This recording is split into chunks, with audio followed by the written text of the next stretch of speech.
아무래도 물론 이제 천회 특집의 일련의 토론들이었죠. 토론하면 더 재밌습니다. 홍준표 대구시장과 유시민 작가 모셨습니다.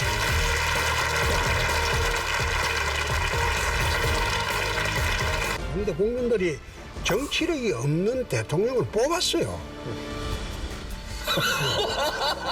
그렇지 않습니까? 네. 노련한 정치력이 있는 사람은 다 제치고 정치력이 없는 대통령을 뽑았어요.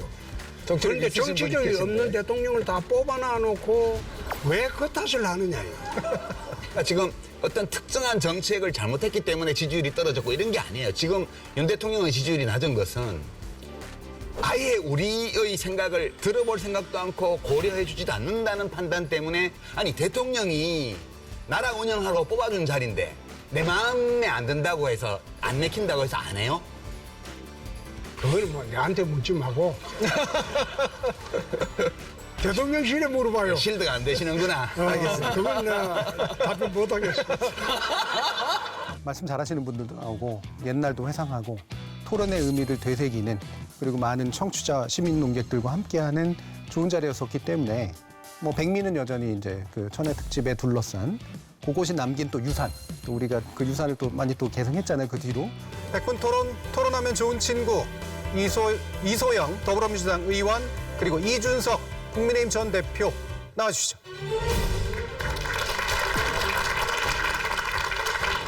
검사로서의 정체성, 법의 판단자와 집행자로서의 정체성을 가지고 어떻게 보면 일상적인 정치를 경험하고 실행해본 경험 없이 지금 이제 국가를 운영하고 정치를 하시다 보니까 대통령께서 사실 지금 원래 기쁜 것은 같이 시너지를 내가 두 배로 만들고 욕은 여야 같이 나눠 먹는 게 가장 안정적인 정치 형태인데요.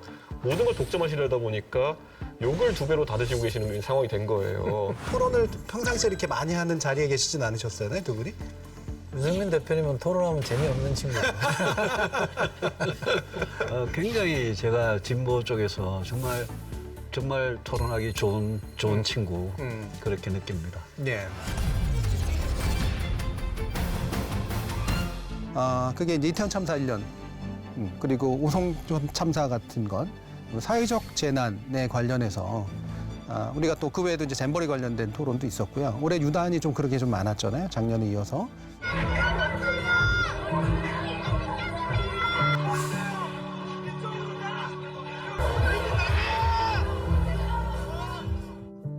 우리 사회는 12구 참사를 어떻게 확인하고 치유하고 기억해야 할까요?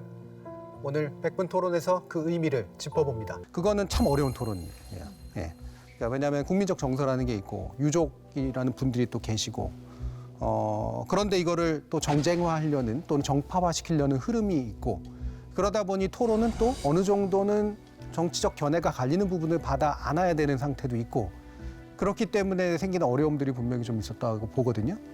근데 그럼에도 불구하고 어쨌든 제작진이나 여기 나오시는 분들도 되도록이면 과하게 쟁점화 시켜가지고 정치적인 막 어떤 걸로 밀고 가기보다는 어쨌든 국민들이 가지고 있는 어떤 상실감 그리고 유족들이 느꼈을 어떤 슬픔 이런 것들을 기본적으로 그래도 존중한 채 우리 사회가 좀 전반적으로 뭘 짚어봐야 되는가에 대해서 고민하는 흔적은 그래도 좀 남겼었다.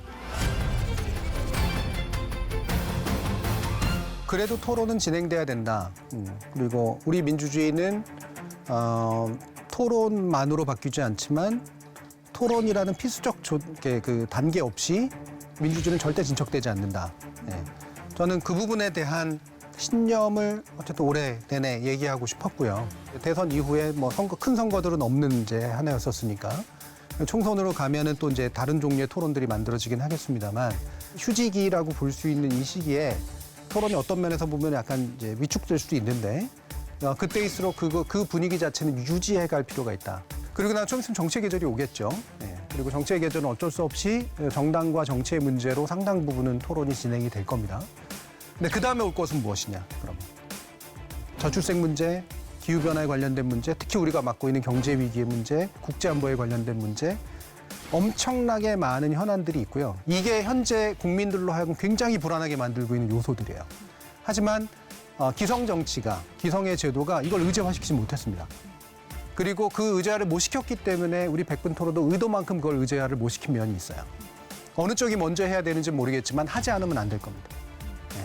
그리고 그거를 해서 뭐 그중에 뭐라도 어쨌든 뭔가를 잡아서 풀어나가는 모습을 보이지 않으면 현재 정부의 후반기도 굉장히 어려울 테고 누가 다수당을 차지하건 그 국회도 굉장히 어려울 것이고 국민들의 삶은 더더욱 어려울 것이고 시사교양 쪽을 담당하고 있는 이 미디어들, 지상파 미디어들이 의제 설정 기능에 대해서도 회의할 수밖에 없는 그런 측면들을 저는 갖게 될 거라고 봅니다.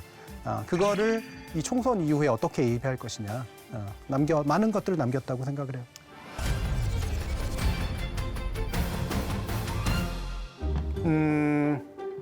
이재명, 윤석열입니다. 예. 저는 그 두 분이 반드시 토론회 형식으로 봐야 된다고 생각하지도 않고요. 뭐 회담이 돼도 좋고 뭐가 돼도 좋고 또는 약간 이렇게 한 번씩 비껴가는 그런 토론이 돼도 저는 괜찮다고 생각을 하는데요. 지금 여야 또 집권 측과 이제 야권 측이라고 하는 데서 어쨌든 강한 리더십을 가지고 있는 두 존재가 대중을 향해서 포괄적인 발언을 해야 될 때가 왔다고 생각을 하거든요. 예. 그래서 백분 토론이 직접 모시든 또는 간접적으로 모시든 간에 저는 문제 해결을 키를 쥐고 있는 사람들이 이제 나와야 된다고 생각을 합니다.